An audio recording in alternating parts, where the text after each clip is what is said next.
नमस्कार साथियों, अवनीश कुमार शुक्ल एक बार फिर से स्वागत करता हूं आपका एग्री थिंकर्स के लर्निंग प्लेटफॉर्म पर।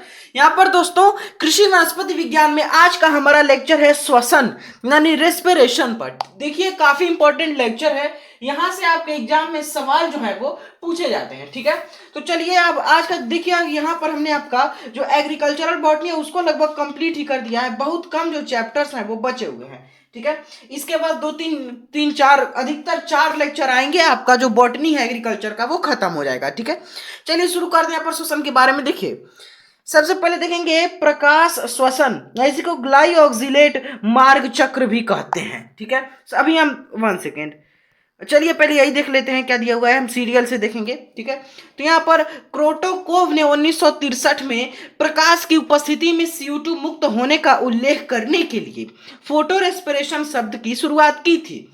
फोटो रेस्पिरेशन में उच्च प्रकाश से प्रेरित ऑक्सीजन पीजीए का नाम है फास्फोग्लिसरिक एसिड के 2 अणुओं के उत्पाद को रोकता है और पीजीए के एक अणु के बजाय ग्लाइकोलेट बनता है। ठीक है, ग्लाइकोलेट में H2O2 का गठन होता है और C2 चक्र के रूप में भी यह जाना जाता है, क्योंकि 2 कार्बन यौगिक जो ग्लाइकोलेट है वो बनाते हैं। इसलिए इसमें एटीपी जो ऊर्जा है उसका निर्माण नहीं होता है। यह ऊर्जा खपत या हानिकारक प्रक्रिया है। यह क्लोरोप्लास्ट, पेरोक्सीसोम और माइटोकॉन्ड्रिया के मध्य जो है वो संपन्न होता है। ठीक है, यहाँ पर सेल ऑर्गेनेल, ये सारी चीजें हम आपको ऑलरेडी लेक्चर दे चुके हैं, इसका देख लेंगे चैनल पर आप।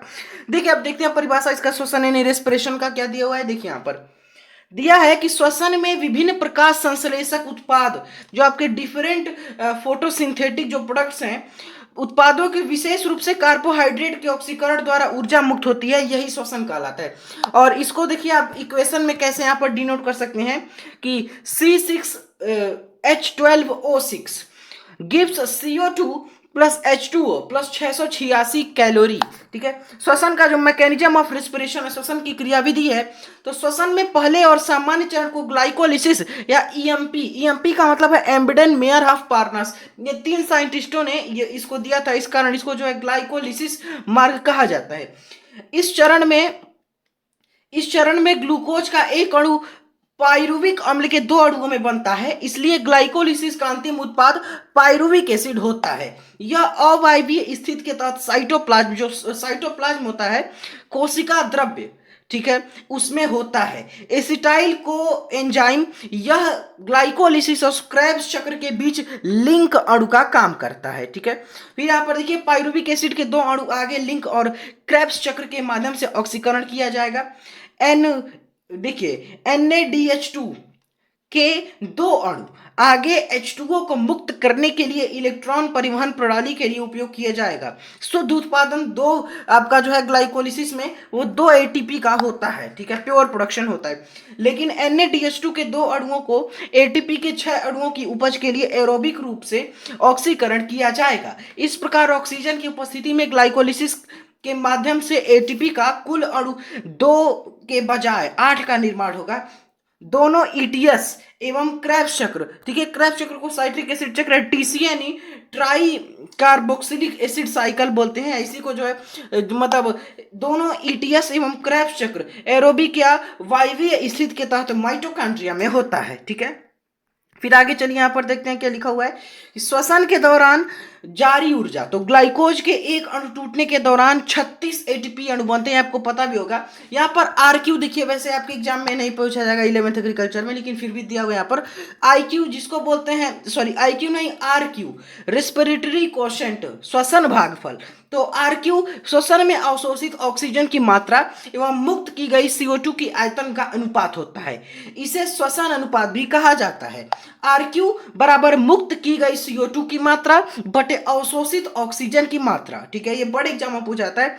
कुछ उत्पादों के RQ मान क्या होंगे, तो फैट यानी वसा का 0.7 होगा, प्रोटीन का 0.8 से 0.9, कार्बोहाइड्रेट का 1, और जो है आपका रसीला, ठीक है, सेक्युलेंट्स का 0 होगा, और कार्बनिक अम्ल का जो 1 या 1.33 से ज़्यादा होगा। ठीक है, तो यहाँ पर आपका रेस्पिरेशन का चैप्टर जो है 6 मिनट में कंप्लीट होता है। देखिए यहाँ पर आपका रेस्पिरेशन इससे ज़्यादा नहीं पूछेगा, अगर पूछता है तो।